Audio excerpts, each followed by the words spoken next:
Good morning, everybody. It is Monday. It is currently going on 10 o'clock in the morning. I have an Oscar right here next to me. And today I'm going to see how much I can get read in less than 24 hours. Hi, honey. Oh my goodness. So needy this morning, aren't you? Oh, thank you. So, Mondays are now my Sundays when it comes to my new job. So, tomorrow, Tuesday, is my Monday. So I have all day today to sit and usually edit and stuff, but I haven't actually recorded anything because yesterday I was out with my family and I didn't really have much of a chance to do anything because I also, in the last couple of weeks, have not really been able to read much. Getting used to my new schedule has been a little crazy because I don't have the ability to sit and listen to audiobooks all the time at work like I used to with my other job. And Oscar is very much looking to play right now, apparently.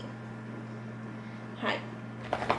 So it's been quite an adjustment trying to figure out when and how I'm going to be able to read because I've been stuck on this book that I'm currently working on, which is Upon a Burning Throne by Ashok K for now going on like 2 weeks. And normally a book that size I would get done within like a few days.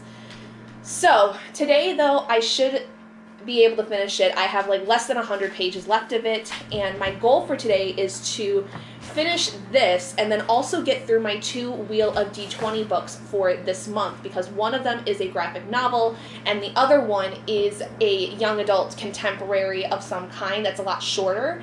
So I would like to be able to get through basically 3 books today if I possibly can, and somehow manage to keep this one wrangled in because he's very sassy today. He really wants to play a lot. So I think while I'm listening to the audiobook for Upon a Burning Throne, I'm going to start playing with him for a little bit, and we're going to go from there. But the goal, like I said, is to ultimately finish this, get through the graphic novel that I have to read, which is Spinning by Tillie Walden, and then read the other Wheel of D20 book I have for this month, which is Yerba, Buena by Lacour.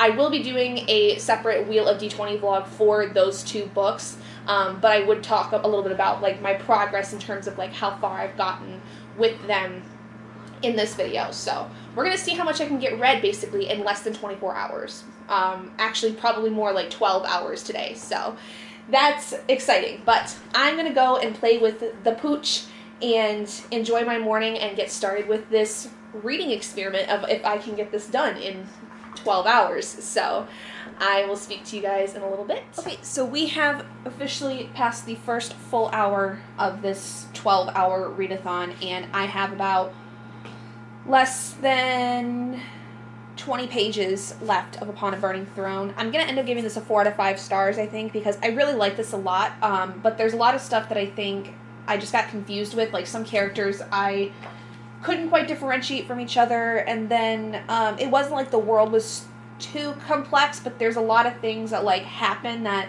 because I spent 2 weeks on this, because I didn't have as much time to read as I had wanted, that I got a little confused on. So I think it would just be a matter of me like looking up basically like notes on it to fully understand the full concept of the whole world. But really, really good. Highly recommend for a high fantasy story, especially that kind of revolves around, I think it's Hindi-based myths. It's not like necessarily pulling on any myths that I know of, which I don't know many, mind you. Like the only thing I know about is the Pandava brothers, and that's very little because I read most of the Aru Shah series by Roshani Chokshi. I don't really know much about Hindi myths other than that, and maybe the idea of Krishna, that's about it, and that's from the Thirst series that I had done a reread of. But this plays really, really heavily on this idea that like this is a world where the myths are like part of the world, like the gods are very, very prevalent in this world kind of thing, and everything is dictated by a set of laws that are really ingrained in this society, and so like that's like a huge thing. This is, I would say, a lot more of a political based fantasy though. Like there's not a ton of magic, but it does come up, you know, in different aspects, like as needed. But this is very much a political fantasy because it is basically dealing with the story of these 2 brothers who are twins, in the sense where like they were born like the same time but by different mothers. And, like, the whole story is first when their uncle comes in and says that his child is the one that's supposed to be on the throne. There's a big war that happens, and then it transfers to, like, years later when both of the boys are much older, and they end up, like, having their own things happen where one of them decides to then abdicate the throne because he has something happen to him that causes him to believe that he's not fit to be on the throne. And the other one is dealing with a lot of, like, emotional problems, and he's blind, and so, like, he already, like, since a child knew that he was not going to be able to be on the throne. And when he's thrust into that because his brother abdicates, there's, like, a lot of issues surrounding that. Throughout all of this, there's other things happening involved in the world and involving the gods and magic and stuff like that, but it is very much centered in the politics of this world. Like, the main crux of this, too, is that their grandmother is kind of the one, not necessarily pulling the strings, but she does have a lot of influence in this world, and she's trying to do her best to maintain the empire so that things don't kind of run amok. And it's not, like, from a villain standpoint. She is not the villain, but she doesn't necessarily always make the best decisions either. And she is, in some ways, a little hypocritical in terms of, like, the way that she does things and, you know, based on her past and what she's done to get to the throne kind of thing. But ultimately, she has her grandson's and the Empire's best interest at heart. Like, she really wants to do the best she can to keep the Empire running smoothly and safely. And so there's a lot dealing with that in terms of, like, you see a lot of her perspective of trying to maintain the peace and maintain her family's power on the throne. And again, not doing it from, like, a villainous perspective of, like, you know, she's trying to have control of everything, but it's more of, like, she's just trying to be that mom that takes care of everything and wants to make sure that her children are set up for the best kind of life that they can have, in a sense. So, like, it's kind of, like, you understand a lot of why she does what she does, but some of the choices she makes are not maybe necessarily the best.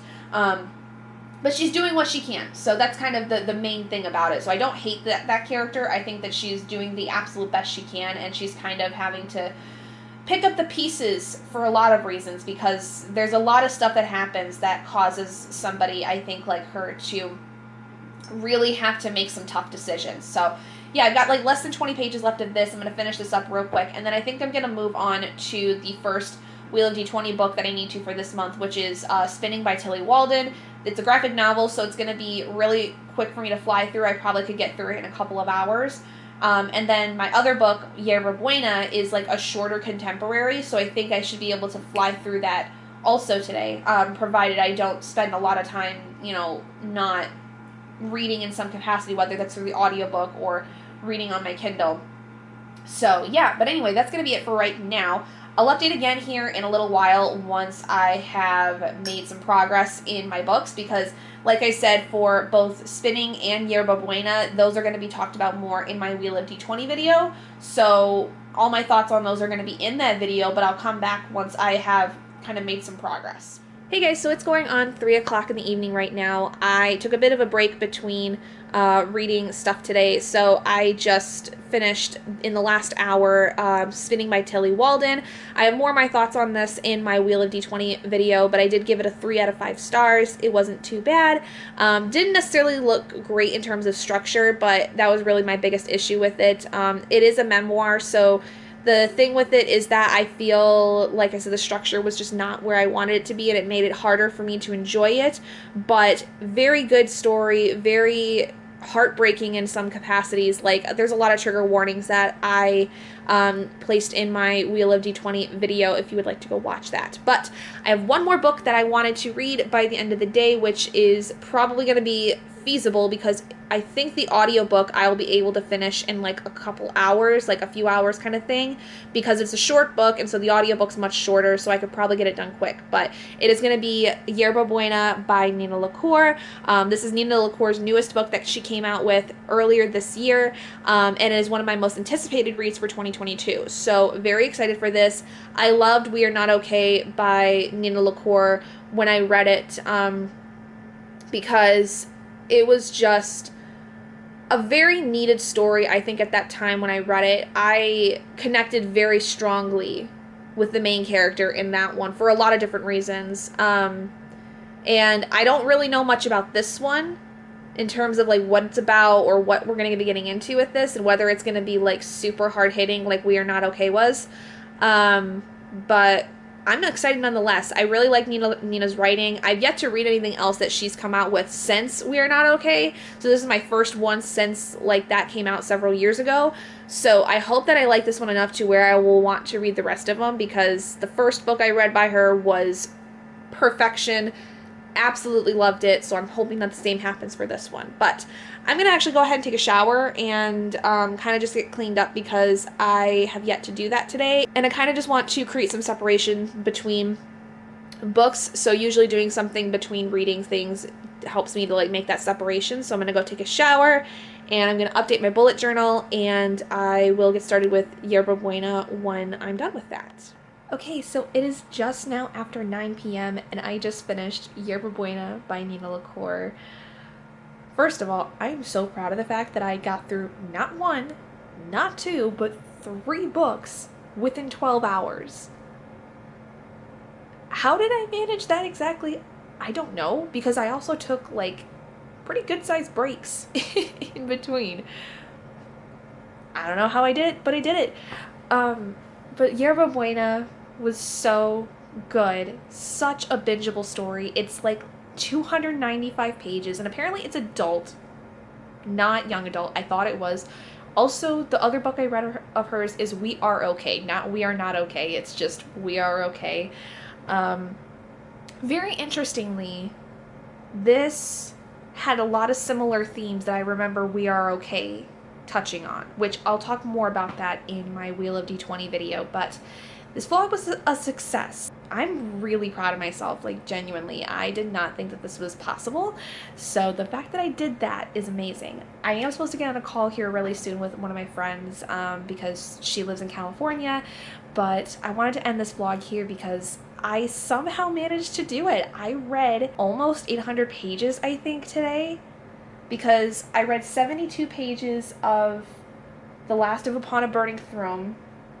Spinning was 400 pages, and this was 295. So let me do some quick math on that on my phone. Yeah, read about like 767 pages today. In 12 hours, that's actually really impressive. I did not expect that to happen. I don't think I've read that much in a day in a long time, since probably like I did like a 24-hour readathon or something like that. I feel like it's been a while. Anyway, that's gonna be it for this vlog. I'm gonna also wrap up my Wheel of D20 vlog for this month, which, yay, now I can go down to 1 book for Wheel of D20, which is super exciting in December. But if you guys did enjoy this video and would like to see maybe another version of this coming out later, like I could probably try to do more of these kind of like 12-hour based reading vlogs when I have some time during some weekends, especially with like holidays and stuff coming up. So let me know if you'd be interested in this at all, but we'll kind of see what happens from here. So thank you guys so much for joining me. If you guys did enjoy it, please do give it a big thumbs up, and if you haven't already and you'd like to be and would like to see more content like this, go ahead and hit that button down below and subscribe to become an owlet in our flock, and I will see all of you guys in my next video. Bye guys.